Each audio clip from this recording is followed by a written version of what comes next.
Greetings, I'm Solidus-Skully, and welcome to the bonus bonanza for Devil May Cry 3 Dante's Awakening. As with typical bonus videos, we're going to start off by going to the vault, where we look at the angry 6-year-old Virgil over there, as we take a look at some concept art from Devil May Cry 3. And, again, praise to the art designers. DMC3 does have some pretty decent art design going on, so, yeah, not many real complaints here. This might seem a bit redundant to do it from the HD collection menu, because some of this does actually appear on the actual in-game art galleries themselves. I believe you'll unlock a lot of this as soon as you... I think it's either when you complete certain modes of the game, or just something you can sort of access at any time, but yeah, whatever. For posterity's sake, and as well as covering some of the artwork that I think was also included that it didn't make it into the final game. Like, for example, that early render of Dante there, before, they decided to make him go shirtless. For all of our viewing pleasure. Isn't he hot? Even the girls want him. But yeah, it's here where we get a good look at some of Virgil's concept art that's actually ended up going into the Devil May Cry reboot as the basis for that version of Virgil's look, which in turn later informed his darker coat for Devil May Cry 5. Yeah, recursive adaptations. Such a strange thing, really. Yeah, in any case, this is also Dante's original Devil Trigger that you only really saw in cutscenes, but yeah, as you're also seeing right there, yeah, his DMC3 Devil Trigger, much in the same vein as 1, actually does change depending on what weapon you have. Either an early quirk of Dante's power being more related to the weapons he takes, or, well, just a design choice, really. I don't know, but either way, we get renders of all the different bosses we fight, including Arkham, Beowulf, Goyle, and Thingo, whatever else. Yeah, DMC3 compared to a lot of the other games tends to get the most love, so at least I suppose, but yeah, you do at least get individual renders, I suppose, which I don't know, I suppose it helps if you're like an artist wanting to, sort of take a good look at these designs and sort of get a bit of inspiration for yourself, so there's that, I suppose. Not really too much else to say about a lot of Devil May Cry 3's art design that I haven't really already said. It's pretty decent stuff. It's just not quite my favourite in the series. Again, I still think that artistically, Devil May Cry 1 and 2 still take the cake, but again, there is a lot of beauty and gothic artistry on display, so again, I can't help but have a bit of respect for it. Spider. Oh my god, it's Sin. Final Fantasy X and Devil May Cry in the same universe? More likely than you think. Oh, then again, we did fight, the 7 deadly sins as part of the Temini Gru's whole thing. So who knows, really. More renders of things we have yet to see in the commentary with Virgil. And yes, as is typical with a lot of other bonus video shenanigans, yes, we are going to be getting a little taste of Virgil in all his Virgil-y glory. But that's going to be towards the end of it, so in the meantime, however, we're going to be taking a little bonus look here at the... well, yeah, some additional concept art featuring artwork from Devil May Cry 4 as well. Well, it's more fan art, actually, from Devil May Cry 4 and the reboot, technically. Again, as this collection was released... I think it was celebrating the 10th anniversary of Devil May Cry in 2011, but yeah, this was also included in the HD collection, and... yeah, some lucky fans got to include their artwork with, homages to DMC4, the reboot.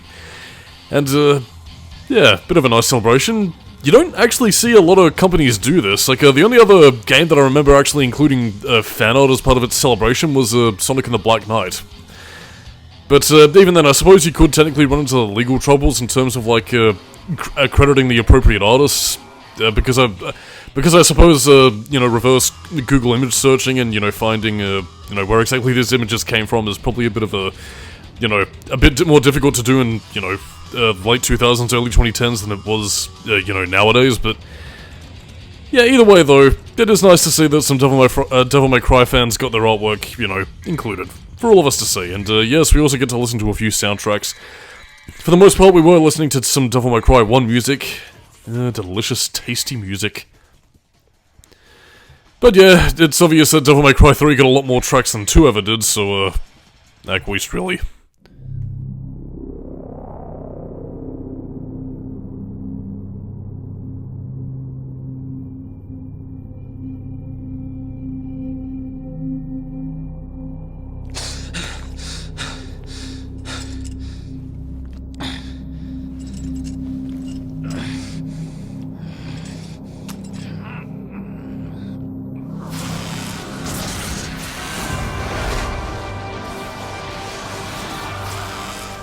It'll be fun to fight with the Prince of Darkness. If my father did it, I should be able to do it too.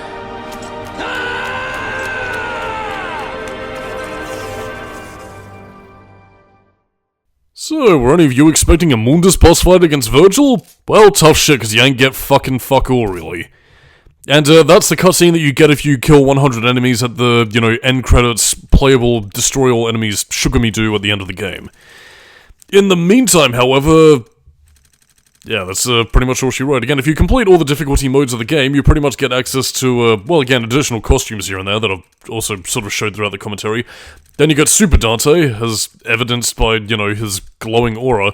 And then you also get, you know, his, you know, Sparta costume, and then, of course, you know, Super Sparta, which is, you know, pretty much all she wrote, really. But yeah, what I'm going to be showing through here is the Heaven and Hell mode. An additional mode added, I think, after you beat... it's either after you beat the hard mode or the Must Die mode. I can't quite remember at this rate, but, yeah.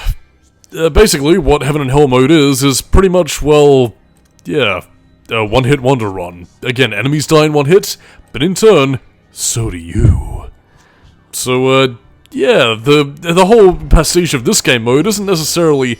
you know, how much damage can you deal, but more so, again, how can you build up your stylish ranking while, you know, enemies die in one hit? Because again, you can't just pound on enemies and, you know, expect your combos to do all the work. So, yeah, you do need to mix and match, but also need to make sure that, you know, you don't get a little stray hit pip you, and then ensure that you die. So, yeah, you need to sort of vary up your tactics and mix your pitches, and, try and make sure that you build up your stylish ranking, while in turn completing the stage in as decent a mode as you can.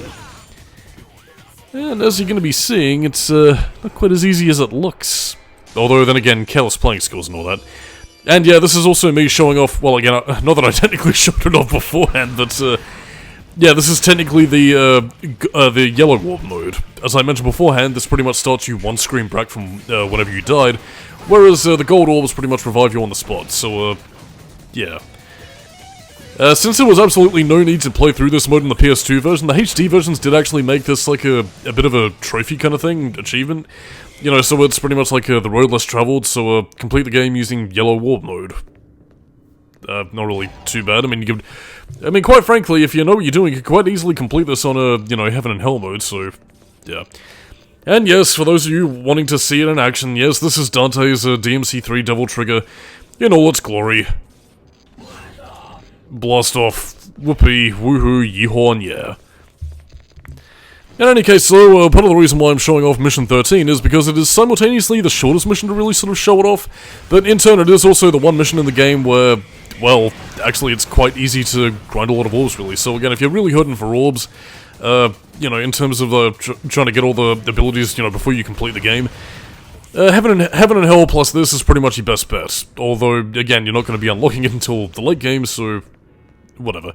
But again, even completing it on the normal and easy modes, it's still a pretty snacky way to, you know, grind up some orbs if you really feel the need, and that pretty much being that. Although it might seem like a bit of a redundant kind of way to grind for orbs when you consider another game mode that we're also going to be showing off in this section, so, tasty treats for all. But yeah, I suppose to kind of go back onto a previous topic, yeah, that post-credit scene with Virgil in the underworld. Again, I wouldn't have expected anything grandiose in terms of a Mundus boss fight for, you know, Devil May Cry 3, considering that the whole lion's share of the game is likely poured into, you know, trying to make the whole game's finale feel as epic as it could possibly be, but it is kind of a bit of a shitty thing to not have, like, I mean, again, I know the game wasn't out at that point in time, but like a Halo Reach scenario where, you know, you have Virgil sort of fighting against impossible odds, and, you know, no matter how hard he tries, or how hard you, the player, try, you're eventually going to go down and end up getting killed. Which is just a bit of a disappointment, really. Again, maybe not necessarily for the main game, but it could have easily been included as like a little bonus, survival kind of round. It's set up in a similar fashion to, well, the Bloody Palace mode that they already have in the special edition that you're playing right now. So really, I don't know what the problem is. Yes, it made me want to shoot the screen.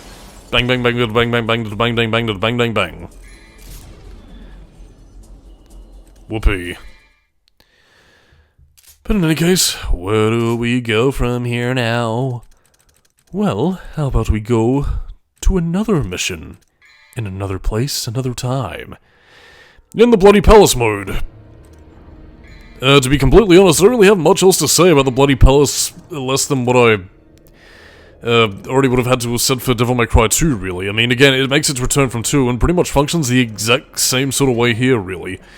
Again, it's pretty much like, you know, pretty much like a round-based Coliseum kind of thing, where you pretty much face off against multiple enemies. You advance by levels of either 1, 10, or 100.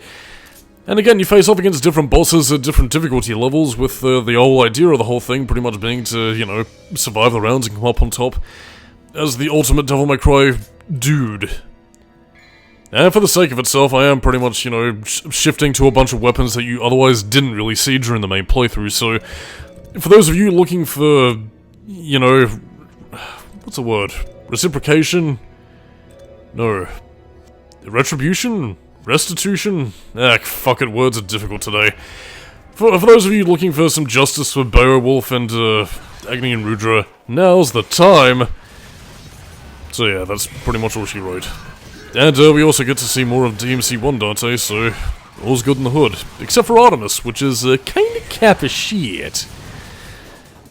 But again, it's a further example of why, again, I'm not really just that big of a fan of Beowulf, really. It's just Ifrit with a serial label filed off, and I feel like it could have been better used to just, I don't know, kind of change up the sort of melee combat. I mean, 4 and 5 do that just fine, so I mean, again, I've got no complaints for those games, but here it just sort of feels like whatever, really.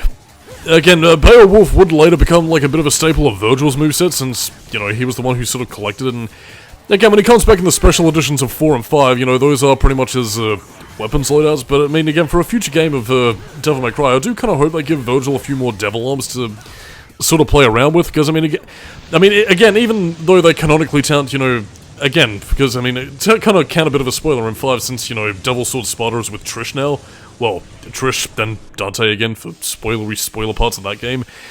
Yeah, there's like a weird thing where, like, Virgil still technically has Force Edge, but instead it's Mirage Edge, so it's like a ghostly version of Force Edge, because, fuck it, why give Virgil something else to play with? I don't know, I feel like they could have done something maybe a little bit different with it, like, either give him his Nelo Angelo greatsword and give him that sort of moveset, as, you know, 3 will eventually do, as we'll be seeing in the minutes to come. Or I don't know, just give him some new toys to play with, but then again, I suppose that really sort of depends on what the series' future lies with, really. Then again, we don't even know if we're getting a Devil May Cry 6 or anything, really, so who knows? It's all off in the void of future speculation. Anyways, Hosky Bagoskis, go teleporting? I said teleporting? There we go, and now we get to play as Virgil with all his different outfits. One's Virgil taking his coat off, one's with Virgil standard, and the other is his Sparta look, or the corrupted Dark Sparta. Oh, no. But yeah, in the meantime, since you can play as Virgil, we actually get cutscenes. Shock of all shocks.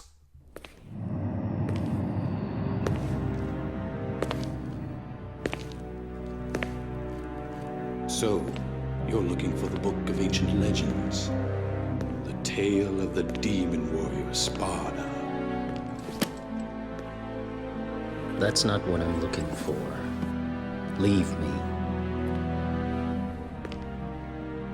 Then what are you looking for?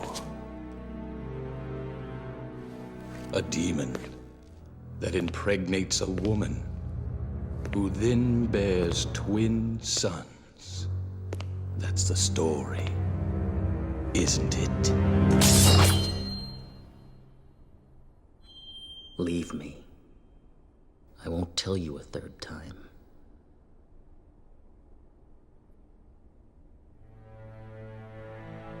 People inherently fear evil. However, occasionally, a person may become seduced by evil.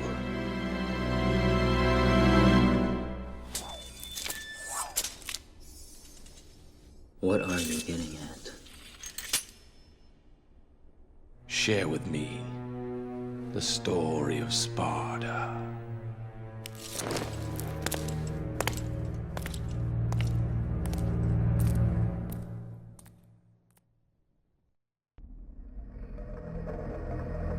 the activation method is as I described before, it should be a simple matter for you. I will go to his place. I believe that I know where the item we seek is located. You should dispose of any obstacles quickly.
It begins.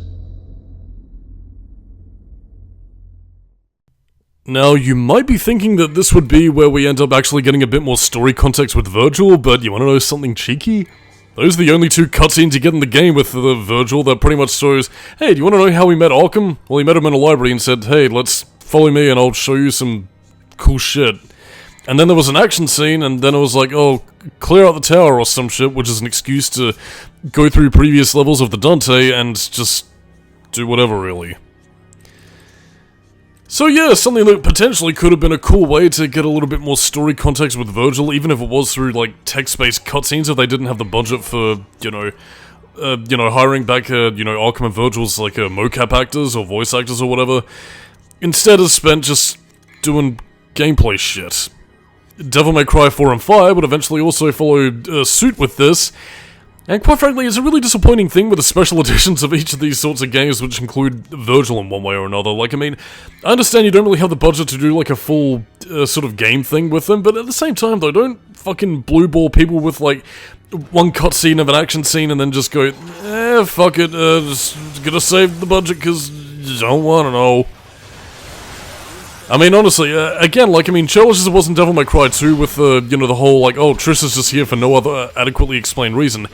At the very least, that one was just sort of a gameplay bonus with no strings attached. This thing here is just sort of fucking teasing blue balls, which is a real fucking shame, because, again, a lot of the stuff that later games would eventually sort of explore with Virgil, well, to varying degrees of success, as in, not really. Again, like, stuff could have been adequately explained in his playthrough of this game, and, this was still the PS2 era, so I don't think it would have been really breaking the budget too heavily to at least have, like, I don't know, 3 or 4 cutscenes sort of going into his background, but alas, no dice.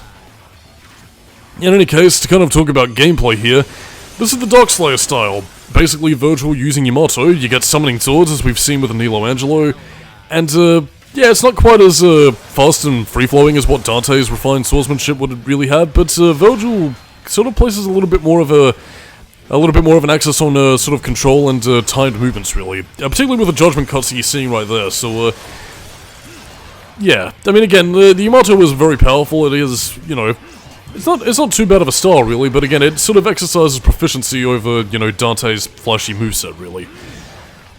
So again, hence a lot of Virgil's powerful strikes, so it's intended to be sort of like a, you know, one hit of an enemy is going to deal a shitload of damage, so, yeah, be on your guard, and, this is a look at his double trigger, really, so, acquished. And, yeah, we are also using the coatless Virgil, so, yeah, whatever, really.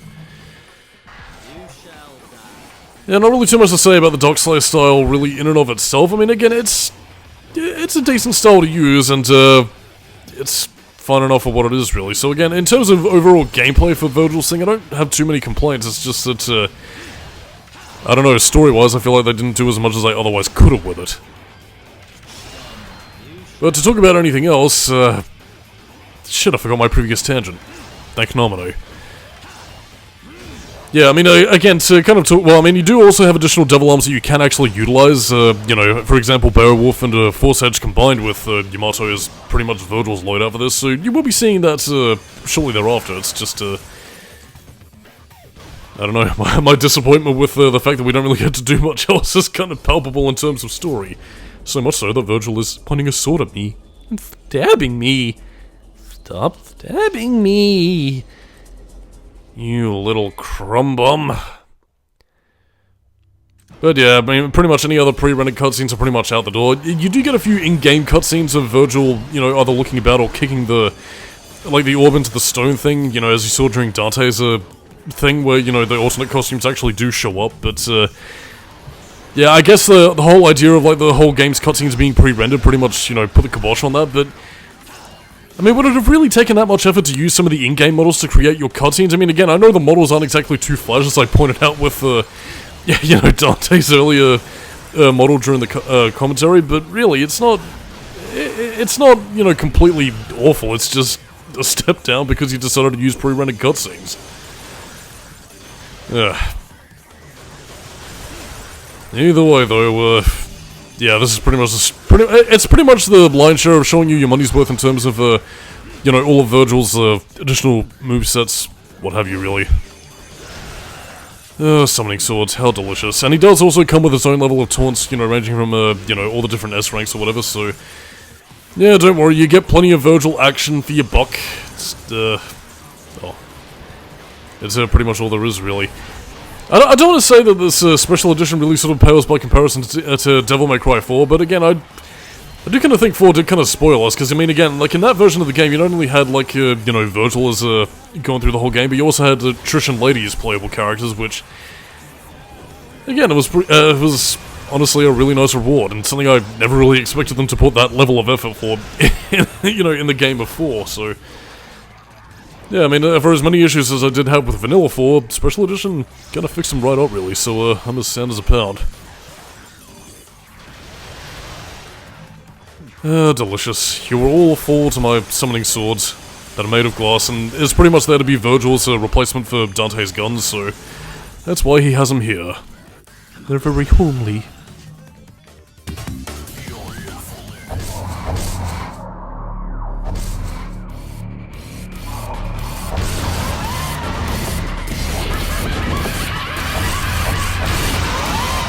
My god, the Hell Vanguard that Virgil took out with ease, but now he takes multiple hits to destroy. Shocky dawns. It looks like Virgil ain't as powerful as he thinks. But yeah, I mean, again, if you've pretty much leveled yourself up adequately, god, it's a fucking far cry from where it was at the beginning of the commentary, where my cockiness nearly cost me my pride, and my pride nearly made me die. And I would have become a Hell Pride that we fight in the game as the basic bitch enemy. Truly, we are the devils who cry. And that's the end of that chapter. Ah, boss. But in any case, so, let's continue on forward to the next world, where we have yet to see what we should always have seen. By which I mean getting to by far the coolest part of the game, this of course being, well, first of all, look at easy mode. Because, yeah, why the fuck not? We've gone through all the difficult challenges, might as well take it easy, keep it sleazy, and, yeah, show off the Sparta costume, or the Corrupted Virgil costume as I think it's officially named. and showcase one of its coolest aspects, an aspect that they didn't have to include, but they did, and with Infinite Devil Trigger, get to enjoy it as much as you want, as we'll be seeing right here. Yes, I will die. Yes, indeedy. You actually get to play as the Nelo Angelo, complete with his full moveset from Devil May Cry 1, and quite frankly, yeah, this is a sick as hell reward, and one that I absolutely fucking love, and as we are playing with the Infinite Devil Trigger costume, yes indeedy, yeah, we get to enjoy this all the time. And, yeah, I think it actually does sort of use like a similar voice filter that, well, was initially used for David Keeley when, you know, he was voicing the Nelo Angelo in DMC 1. So, yeah, I mean, it's still Dan Southworth, but again, you get the quotes in the Nelo Angelo voice filter, and, again, it is quite cool.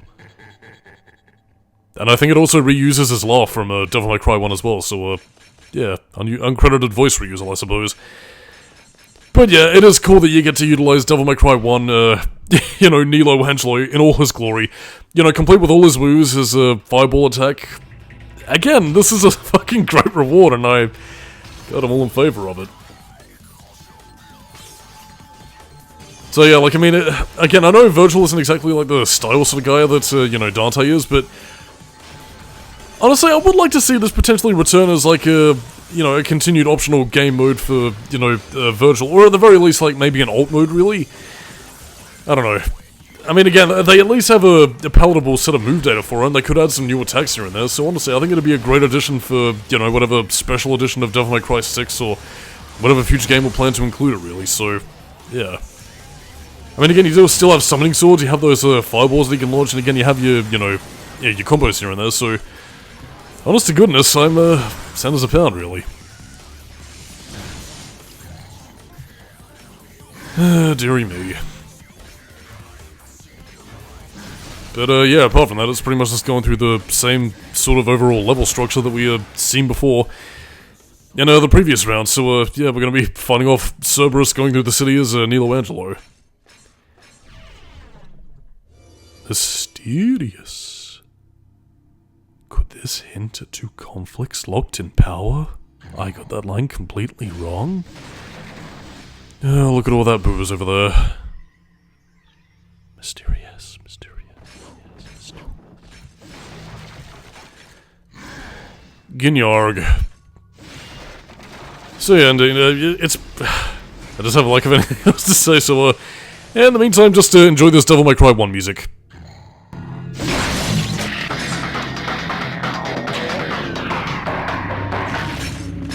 And let that reflect how Skully feels about Devil May Cry 3 in musical tones. By the way, this is the gallery. Yeah, it does show us a few other different aspects of the art design that you might not have seen in the main gallery of the HD collection, but whatever, for posterity's sake, might as well show it off. Just to get them beautiful artistic renders of Dante and Virgil. Rather. Virgil's scarf. His iconic scarf. That I think...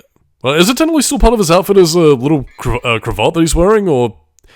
who knows, really. Whatever, a few more, you know, showcases of Virgil that later went into his reboot design. A few concept sketches of Lady. I don't think you're going to be seeing a lot of some of the early conceptualized stuff, like, well, maybe. Again, like, I don't think you get to see, like, the early Lady concept art of her, you know, being Dante's mentor, really. Or, then again, maybe I suppose it's that whole sort of, yeah, I guess maybe it never really made it to concept design, but, yeah, either way... Yeah, I got nothing really. It's just artwork and, yes, appreciated. Yes, rather a fine vintage of beautifully rendered artwork. Again, pause the video if you want to get a better look at these, or I suppose you could probably pick up the game yourself. But either way, worth taking a look at, I suppose. Delicious Cerberus dogs. Agni and Rudra. The lamest demons in the series, probably. Nevin, thank God your hair doesn't move from your nipples. Horse. The end is nay. Again, like, I mean, for as childish as I'm being here, like, I mean, again, these are some really beautiful art pieces on display, so, yeah, don't let my sardonic commentary take away from that. It is some nice-looking artwork. What a beautiful look. I'm trying to figure out where that is, actually. Where does that take place in the game? Oh well, I suppose also potentially it could be like some aspects of pieces that didn't make it into the final build. Who knows, really. Beowulf, you don't deserve concept art anywhere near that cool. And early Dante, where he learned to put on a fucking shirt. Angry Dante. And again, here's pretty much the clear concept art. Again, this is the prequel, doesn't mean you can be a newbie concept art. I didn't like being considered normal. Chimichangas, yeah. Guess it's time for me to die again, huh? Again, this is pretty much the clear bonus arts without the text beneath it. And, yeah, whatever fucking wacky Japanese sort of gag artwork. Both sides of Arkham and Justice's face. Now that's what I call raising a lot of hell. Yeah. Guess it's time for me to die, huh? And the additional artworks you get from here are pretty much when you get all S ranks for, you know, the varying difficulty modes. But quite frankly, I'm not quite that driven, so fuck that. That's something you can do on your own time, but either way, I'm sure it's more dick-suckling, oh my god, you're the coolest, I love you, have my babies, fuck you, yeehaw, woohoo, and yeah. But yeah, I think all the CG renders you've pretty much seen, which is kind of why I'm sort of flicking through them at the moment, and yeah, that's pretty much all she wrote for that. But now, it is time for some Atlas artwork design for the Devil Trigger abilities here. I mean, again, you can sort of tell that there's a markedly different style between, you know, how Atlas designs their, well, I mean, especially how Atlas designs their demons compared to Devil May Cry, but, yeah. I mean, needless to say, though, it's kind of good that they stuck away from, you know, your typical Shin Megami Tensei and Catherine-style demons, because, whew, they could be quite tasteless. But now we also have some home movies to watch.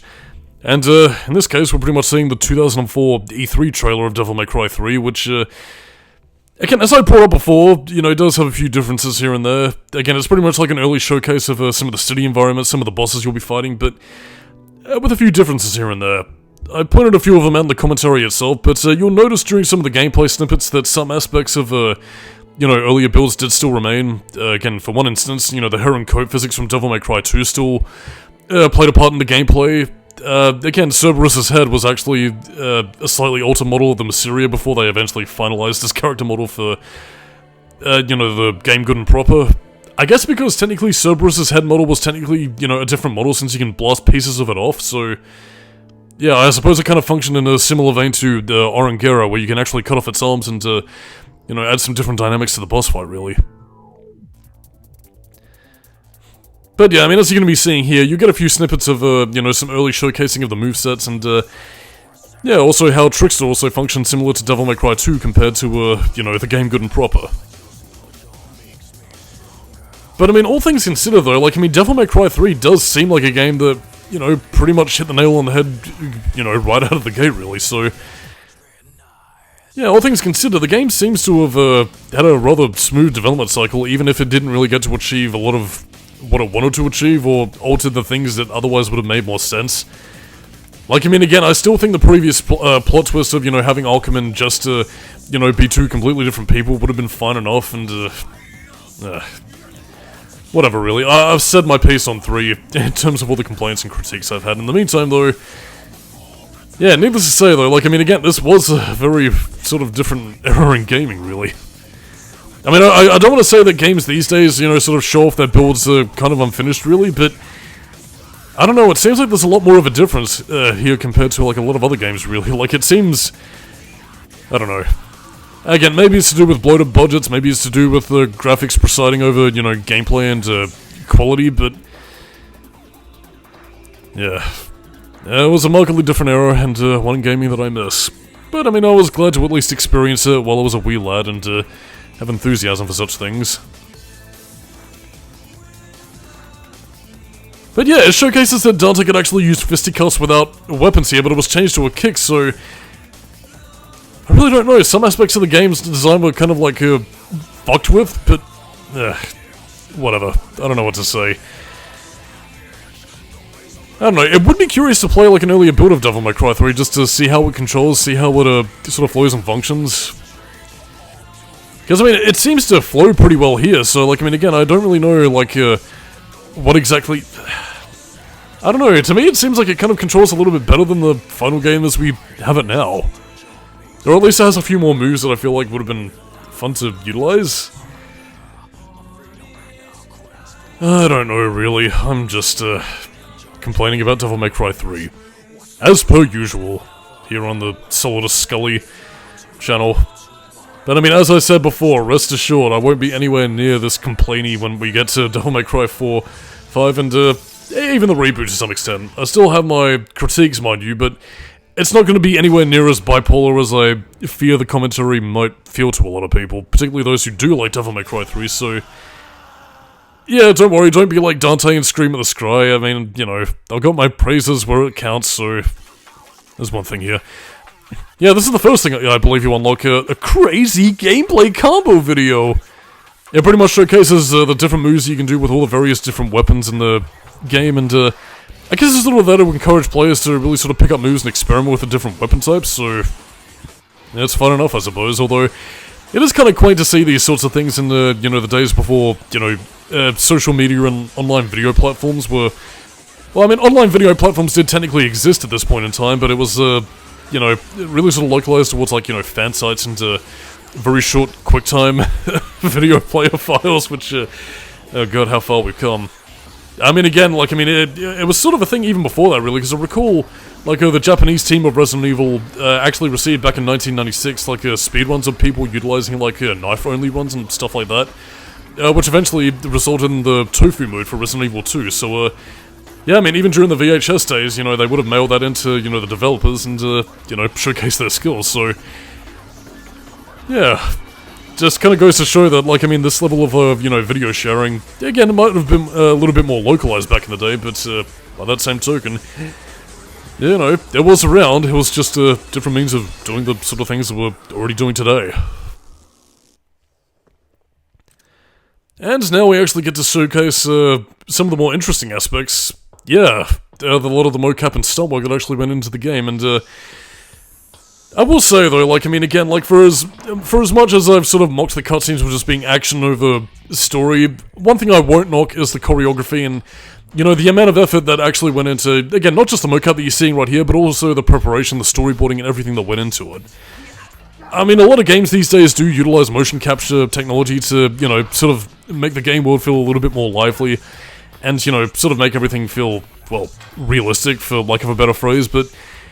again, as you're seeing right here, like, I mean, stuff like this is, you know, it's impressive, and especially in Devil May Cry 3's case, with a lot of the sort of John Woo-esque sort of action sequences they're pulling off, it is some really great stuff, and, you know, again, you are seeing a lot of the voice actors, you know, pulling off a lot of these stunt works, so, yeah, like, I mean, you know, Ruben Langton, Lady, Alcom, I think even Virgil's, you know, Dan Southworth and everything. Yeah, they are pretty much all putting their bodies through this, so, like, I mean, again, there is a high level of involvement in terms of how they're pulling off a lot of this sort of stunt work. So, I mean, quite frankly, yeah, my hats go off to the production team and, you know, really just sort of showing off how, you know, how much work went into this. And, not to mention, I suppose also in a bit of like a bit of like a little kid, you know, playing around kind of way, just how fun this sort of thing must be to a lot of people. Like, I mean, again, I'm sure there's probably like a lot of, you know, traditional acting sort of, you know, you gotta get the scene done and make sure that you get it done in the allotted time for the studio space that you have, but, I don't know. I mean, it must feel like playing like a little kid playing pretend again, just, you know, running around, you know, blasting pretend guns and just, doing whatever, really. I don't know.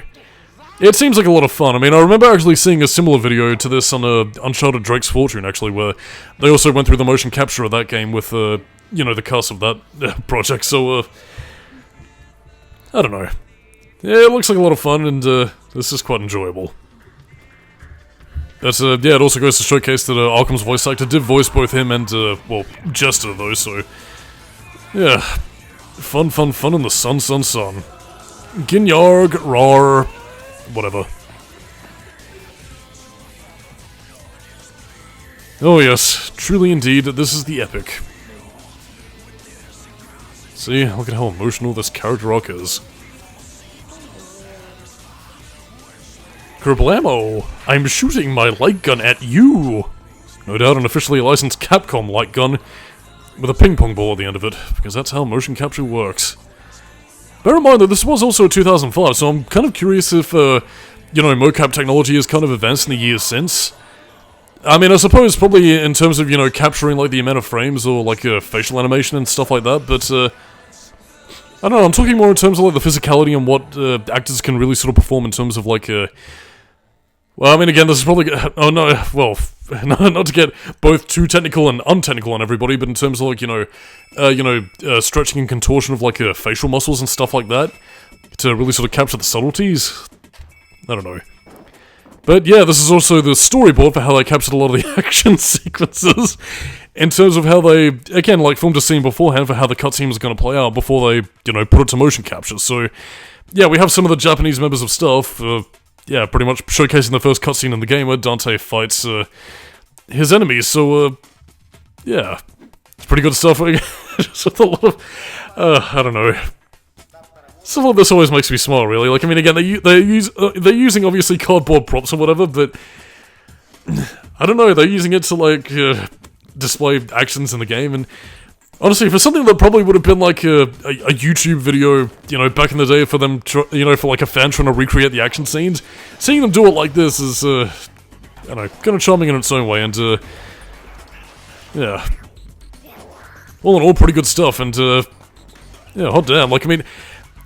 They do have, like, you know, these people pulling off these sorts of stunts, so, like, I mean, for the stuntmen and women that they had for, you know, Dante, Virgil, and, Lady, and, you know, the Hell Prides, fucking good on them, man, like, this is some sick as hell stuff. CG. Those aren't bullets, they're ping pong balls. Criblamo.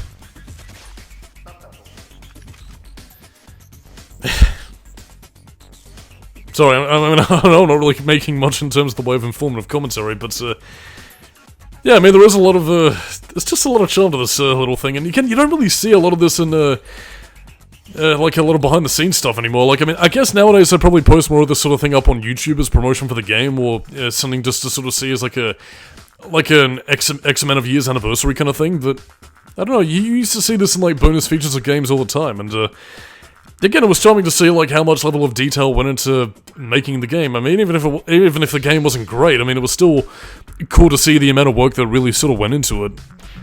I mean, another one that actually kind of comes to mind with me, actually, was, with, fuck, what was the game again? It was, Star Wars Republic Commando, actually, where they actually, you know, showcase the amount of preparation that went into by, you know, incorporating actual, you know, real-world Navy SEALs training into the game developers so that they'd actually have a, you know, feasible working knowledge of, you know, how commandos operate in the real world. Which, again, is a level of detail that, you know, again, you might not think about as you're playing the game, but does make the whole thing feel a little bit more immersive in its own way, which is, again, great to see. Run away! Kerblamo! Flipping guns. Kerblam. And that's pretty much what she wrote. And, what do we have left? Promotional video. Yeah. I guess maybe this was used in advertisements for Devil May Cry 3, but, yeah. That's, pretty much what she wrote, really. I mean, I guess it was either a toss-up between either choosing this one as the sort of intro video for the commentary or something else, but, equish, I suppose. In any case, yeah, that was Devil May Cry 3, done and dusted. Coming up next is Fahrenheit for the PlayStation 2. And, yeah, gonna be a markedly different tone and, level of experience compared to Devil May Cry 3, but one that does also have a lot of involved mocap work. So that's a connecting thread. But yeah, in any case, I'm Solidus-Skully, keep it new metal, and, yeah, I hope you enjoyed Devil May Cry 3 commentary for as bipolar as I've been throughout this whole thing. Keep it new metal, and I'll catch you dudes and dudettes next time. Bye-bye. And she's dead. One